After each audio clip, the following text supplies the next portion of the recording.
જીવનના અંદર આપણી ઈચ્છા પ્રબળ હોય, આપણા સંકલ્પ પ્રબળ હોય અને આપણો પુરુષાર્થ હોય, અને જ્યારે પ્રભુની કૃપા થાય ત્યારે અસંભવ વસ્તુને પણ આપણે સંભવ કરી શકતા હોઈએ. આપણા લક્ષ્યને પ્રાપ્ત કરવાની એ જીદ એ જ વ્યક્તિને લક્ષ્યાંક સુધી પહોંચાડે છે. પ્રિયજનો, આ વિશ્વના અંદર સફળ લોકોના ઇતિહાસને અગર વાંચશું, પછી કોઈ પણ કાર્યમાં એ લોકો સફળ ગયા હોય, એ રાજકીય ક્ષેત્ર હોય, એ સામાજિક ક્ષેત્ર હોય, એ ધાર્મિક ક્ષેત્ર હોય, એ કલાકારિત્વનું ક્ષેત્ર હોય, આ વિશ્વના કોઈ પણ ક્ષેત્ર હોય કે ધંધાનું ક્ષેત્ર હોય, એમાં જે લોકો સફળતાના ટોચ પર પહોંચ્યા છે એ લોકોની બુનિયાદમાં એમના લક્ષ્યને પ્રાપ્ત કરવા માટેની એ જીદ એ બહુ મહત્વનો ભાગ ભજવી છે. ઘણા લોકો કે આ જિદ્દી માણસો બહુ સારા ને, કોઈ વાત પર અડી જાય એટલે પછી આગા પાછા નથી. હા, સિગરેટ નહીં છોડવું એ જીદ ખરાબ, શરાબ નહીં છોડવું એ જીદ ખરાબ, કોઈ પણ ખરાબ વસ્તુની જીદ એ ખરાબ છે, પણ કોઈ પણ સારી વસ્તુની જીદ એ બહુ જ સારી. મીરાબાઈની જીદ્દી ભક્તિના અંદર પણ ભગવાનને એ પામી શક્યા છે. ચોક્કસ ભગવાનની કૃપાથી ભગવાન મળે, પણ ભગવાન પણ એને જ મળ્યા છે જેમાં ભગવાનને પામવાની જીદ હતી. मीरा के प्रभु गिरधर नागर दूसरो न कोई, वो जिद्दी, ये शबरी जिद्दी હતી. રાહ જોઈને બેઠી, હાર ન માની, પ્રતીક્ષા કરતી ગઈ, તડપતી ગઈ, પ્રતીક્ષામાં પણ એને હાર નથી માની, પુરુષાર્થ કરતી ગઈ, રાહ જોતી ગઈ. પ્રતીક્ષા भी एक પુરુષાર્થ. ધીરજના ફળ મીઠા. ગોપીઓ જીતતી નથી. એને દિવસ રાત ઈશ્વરના દર્શન થતા. રાસ રમવા માટે જયારે ભગવાને ગોપીઓને મોકલાવી અને ભગવાન સામે જયારે બધી ગોપીઓ ઉભી છે ત્યારે ભગવાને શું કીધું? પ્રત્યાત વ્રજન સહયસ્તે यहाँ क्यों आई? जाओ अपने पतियों के पास. રણ મેદાનમાં જયારે લડવાનું હોય અને આમ યુદ્ધ આરે આવી ગયું હોય ત્યારે પેલા આર્મીના ચીફ બધા જ સૈનિકોને ભેગા કરીને પછી એકવાર કહી દે કે ભાઈ તમારે જો પીછેહટ કરવું હોય તો અત્યારે કરી લો, પણ રણભૂમિના વચ્ચે પછી પીછેહટ નહીં કરો. ભગવાને પરીક્ષા લીધી. પ્રત્યાત વ્રજન નયસ્તે यहाँ क्यों रुक रहे हो? चले जाओ. ગોપીઓ ટસની મસ્ત અને પછી ભગવાને એ ગોપીઓને સ્વીકાર કર્યો. એ આનંદના આનંદ સાથેનું મિલન એ રાસ છે. એ ભગવાનની નિર્દોષ લીલા એ રાસ છે. તો ભક્તિમાં પણ જીદ હોય તો ભગવાન મળે, નિશ્ચિત એની કૃપા હોય તો જ મળે. એ કોઈ પણ ક્ષેત્રના અંદર જીદ જોઈશે. જ્યાં સુધી લક્ષ્યની પ્રાપ્તિ ન થાય ત્યાં સુધી એના પાછળ ડટેલા રહેવું. ભલે કેટલા પણ ઉતાર ચઢાવ આવે, પડો પાછા ઉભા થાઓ, પડો પાછા ઉભા થાઓ, પડો પાછા ઉભા થાઓ. હું ઘણી બધી વાર મારા પ્રવચનમાં અને કથામાં કહેતો કે સૌથી પહેલા વ્યક્તિમાં વિચાર આવે. કંઈ પણ તમારે કરવું એટલે સૌથી પહેલા વિચાર આવે. ઘણી વાર વિચારો એનો આવે આવીને જતા રહે વાદળાના છે, એ સ્થિર ન શકે. પણ વિચાર પરિપક્વ ક્યારે બને? જ્યારે તમે સંકલ્પ. સંકલ્પ એટલે શું? સમ્યક કલ્પના. સંકલ્પ તમારા વિચારોની સારી રીતે કલ્પના કરવી, જેને ઇંગ્લિશમાં આપણે વિઝન કહીએ, એને સંકલ્પ. સંકલ્પ પછી ત્રીજો સ્ટેપ કયો આવે છે? એ વ્રત આવે છે, કમિટમેન્ટ. તમે જે વિચાર કર્યા, તમે જે સંકલ્પ લીધો એમાં તમે કેટલા કમિટેડ છો? If you are not committed તો ચોથા સ્ટેપને તમે બરાબર નથી કરી શકતા. અને ચોથો સ્ટેપ છે પુરુષાર્થ. પુરુષાર્થ કરતા પહેલા આ ત્રણ વસ્તુ તમારામાં પરિપક્વતાથી હોવી જોઈએ: વિચાર, સંકલ્પ અને કમિટમેન્ટ આ ત્રણ તમારામાં બેઝમાં હોય, બુનિયાદમાં હોય તો ચોથું પુરુષાર્થ અને પાંચમા નંબરે હરિ કૃપા અને છઠ્ઠા નંબરે તમને સિદ્ધિની પ્રાપ્તિ. આ બાલાજી કૃપા જ્યારે કાર્યકર્તાઓ મને મળ્યા, શરૂઆતમાં એમનામાં વિચાર હતા, વિઝન હતું, સંકલ્પ હતો, કમિટમેન્ટ હતું અને હવે પુરુષાર્થ કરી રહ્યા છે અને પુરુષાર્થના બલબૂતા પર આજે પહેલો પડાવ એ સિદ્ધિ રૂપે સાકાર થવા જઈ રહ્યો છે. દુનિયામાં અશક્તિ કઈ જ નથી જો ઈશ્વર કૃપા. આ ગ્રુપમાં પહેલો પ્રોજેક્ટ છે. આ તો પહેલા શ્રી ગણેશ અને પહેલા પ્રોજેક્ટ કરવામાં હંમેશા વ્યક્તિમાં સાહસ જોઈએ. ડરપોક માણસો આ દુનિયામાં ક્યારે પણ સફળ થયા નથી. સફળ એ જ જાય જેનામાં સાહસ વૃત્તિ હોય, જે રિસ્ક લઈ શકતા હોય, જે વ્યક્તિને પોતાના પર ભરોસો હોય, ભગવાન પર ભરોસો હોય અને એના પોતાના પ્રોજેક્ટ પર ભરોસો હોય, એ નિશ્ચિત સફળ જાય ને જાય, એ ક્યારે પણ હાર માનતો. સારી ભાવના હોય, સારું સંગઠન હોય, પુરુષાર્થ હોય, શું અસંતોષ.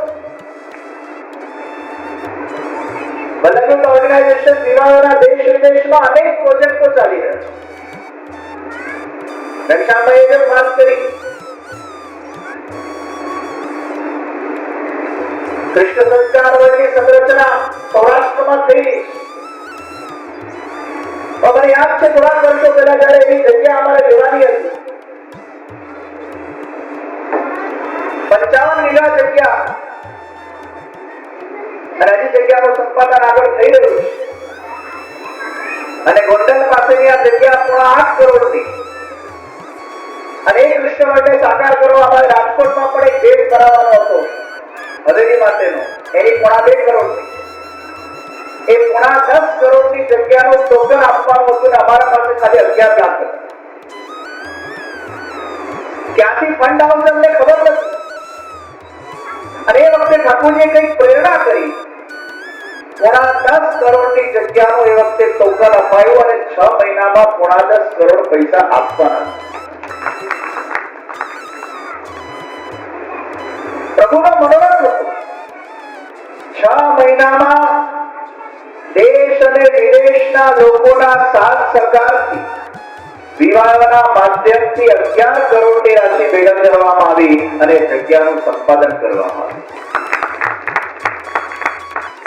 કોઈ પણ કાર્યનો જ્યારે આરંભ કરવો હોય ત્યારે એમાં આપણે સાહસ કરવો પડે, પોતાના પર ને ભગવાન પર વિશ્વાસ રાખવો પડે અને પછી તમે એના પાછળ લાગી જાઓ. અને આપ પણ થોડુંક માથે ટેન્શન હોય તો કામ કરવાની મજા આવે. આટલા બધા પ્લોટ અમારે વેચવાના છે, ટેન્શન. આટલા પૈસા નખાઈ ગયા છે, આટલી મોટી જગ્યા લેવાઈ ગઈ છે, હવે આ નહીં વેચાય તો શું? આ ટેન્શન. માણસ પાસે કામ કરાવવું હોય ને, એ ઇમરજન્સીમાં જે કામ કરે ને એ આપણે તો ધીમું પડી જાય. સવારે 5 વાગે આપણે બાઇક પકડવાની કેવા ઉઠી જઈએ છીએ. રવિવારના દિવસે સવારે 5 વાગે ઉઠવાનો નિયમ લીધો હોય તો પાછો સ્લોચ પર મૂકી અલાર્મ. હજી 5 મિનિટ શું, હજી 5 મિનિટ શું, હજી 5 મિનિટ. આ માણસનું મન બહુ આળસમાં આવી જાય. એના માટે કઈ ને કઈ બર્ડન જોઈએ, ટેન્શન જોઈએ, તો જ કામ કરી શકે, તો જ દિવસ રાત એક કરીને એના પાછળ ભાગી શકે. એટલે સાહસ કરવો જ પડે, દુસ્સાહસ નહીં. સાહસ કરાય પણ દુસ્સાહસ ન કરાય. તમારી યોજના બહુ સરસ એક વ્યક્તિએ વાત કીધેલી, if you plan to fail you are planning for a failure. કોઈ પણ વિચારને તમારે વ્યવસ્થિત રીતે એને આકારિત કરવો પડે, એનું પ્લાનિંગ કરવું પડે, એનું આયોજન કરવું પડે અને પછી તમારે તમારા ભાગ્ય પર, ઈશ્વર પર, તમારા પુરુષાર્થ પર છોડવું પડે. પછી જે રીતે ઈશ્વરે તમારા માટે જે નિર્ધાર કર્યો છે થશે. કદાચ સફળતા ના મળે તોય હારવાની જરૂર નથી. એકાદ પ્રોજેક્ટમાં આપણે સફળ નથી, એકાદ મેચમાં કોહલી 0 પર આઉટ થાય તો ગભરાવાની જરૂર નથી. બીજી મેચમાં એને તક મળે છે. એમ એકાદ એકાદ કોઈ ક્ષેત્રમાં આપણે અસફળ જઈએ તો પણ હાર માનવાની જરૂર નથી. બીજા એવા ઘણા ક્ષેત્રમાં આપણે સફળ થઈ પણ શકીએ છીએ. આત્મવિશ્વાસ ગુમાવવાનો નથી. હવે અમેરિકામાં 11 હવેલીઓ થઈ રહી છે. વલ્લભ ઓર્ગેનાઇઝેશન એ પહેલી પુષ્ટિમાંની આંતરરાષ્ટ્રીય સંસ્થા છે કે જે આજે કન્ટ્રી વાઇઝ કામ કરી રહી છે. એક લોકોમાં એવી એક છાપ થઈ ગઈ કે ખાલી ઇન્ડિયાના પ્રોજેક્ટોને સાકાર કરવા માટે લોકો મહેનત કરી રહ્યા છે. પણ વિવાહના માધ્યમ અમેરિકાના અંદર એનું અલગ રજીસ્ટ્રેશન કરવામાં આવ્યું. 501c3 અલગ, કેનેડામાં અલગ, યુકેમાં અલગ, આફ્રિકામાં અલગ, ઇન્ડિયામાં અલગ, ઓસ્ટ્રેલિયામાં અલગ, બધે એના સ્વતંત્ર રજીસ્ટ્રેશન છે કે ત્યાંના નાગરિકો એ સંસ્થાને ચલાવી રહ્યા છે.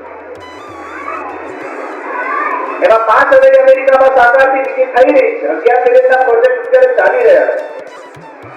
3.5 થી 4 મિલિયનનો પ્રોજેક્ટ અત્યારે ન્યુજર્સીમાં અમારા થઈ રહ્યા છે, કેનેડામાં ચાલુ થઈ રહ્યા છે.